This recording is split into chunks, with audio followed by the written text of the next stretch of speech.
ஏன்னா ஜோதிகா வந்து நல்லா ஹியூமர் பண்ணுவாங்க, ரொம்ப அழகாக ஒரு ரொமான்ஸ் பண்ணுவாங்க. ஆனால் இந்த மாதிரி ஒரு பவர்ஃபுல் ரோல் பண்ணுவாங்களா அப்படின்னு ஒரு சின்ன ஒரு டவுட் இருந்தது. ஏன்னா அது வந்து அதுவும் மோர் தென் எனிதிங் அந்த டான்ஸ், அந்த லாஸ்ட்டில் வர ராரா, அதனால் அவர் கொஞ்சம் யோசித்தார். பட் இருந்தால் கூட நான் ஜோதிகாவை கேரவேனில் எடுத்துகிட்டு போய் அந்த கேரக்டர் இப்படின்னு சொல்லி பேசியிருக்கேன். அந்த சீன் என்னென்னா, பிரபு சொல்லுவார்,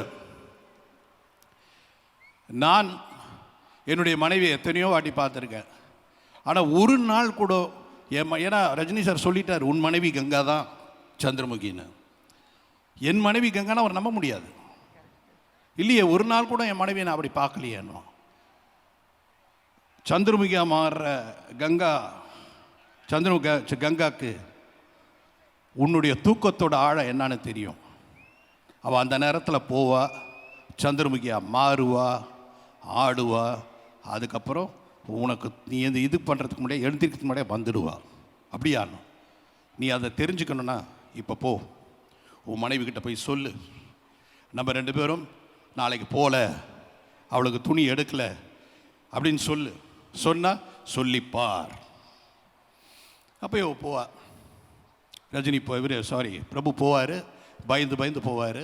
போய் அங்கே கேட்பார், கங்கா கங்கா. உடனே கங்கா அப்படி திரும்புவா, என்னன்னா நம்ம 2 பேரும் நாளைக்கு அந்த கல்யாணத்துக்கு துணி எடுக்க போக வேண்டாம். ஏன்? இல்லை வேண்டாம். ஏன் வேண்டாம்? அவன் மெதுவாக திரும்பாங்க. உதலவா